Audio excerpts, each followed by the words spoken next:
La victoire est entre nos mains. Love les da la bienvenida al Dakar 2011. Cinquième étape aujourd'hui entre Kalama et Ikwekwe pour les coureurs du Dakar. Sur cette spéciale complète de 423 km, les pilotes composeront avec des terrains variés.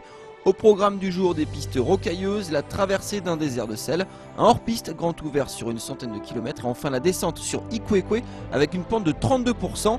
Les pilotes ne vont pas s'ennuyer.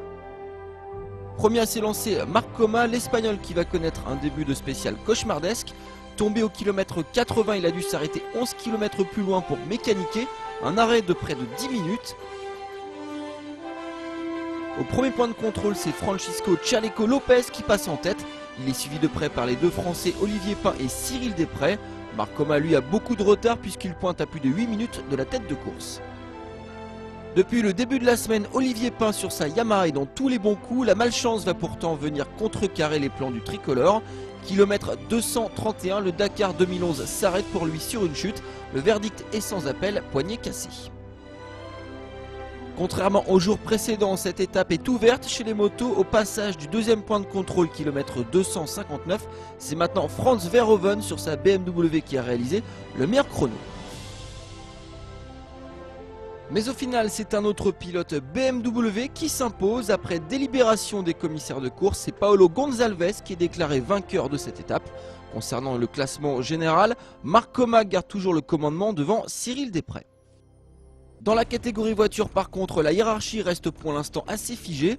Carlos Sainz, Nasser Al-Attiyah et Stéphane Peterhansel trustent toujours les premières places. Et cette cinquième étape ne va pas déroger à la règle. Comme les jours précédents, les trois cadors vont faire la course en tête. C'est d'abord Stéphane Peterhansel qui réalise le premier bon coup de la journée.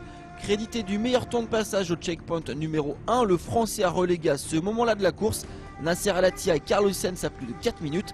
De bon augure pour le classement général. Même constat au passage du deuxième point de contrôle de la journée, Stéphane Peterhansel fait la différence aujourd'hui. Il vire encore en tête même si Nasser Al-Attiyah lui a repris une minute. L'écart entre les deux hommes est alors de 2 minutes et 30 secondes. Grand jour pour BMW puisqu'après Paulo Gonçalves en moto, c'est Stéphane Peterhansel qui réussit à s'imposer pour la première fois sur ce Dakar 2011. Deuxième et troisième Nasser Al-Attiyah et Carlos Sainz. L'Espagnol reste d'ailleurs leader au général mais ne compte plus que 2 minutes et 26 secondes d'avance sur Peterhansel qui lui récupère sa deuxième place pour 7 secondes devant Al-Attiyah.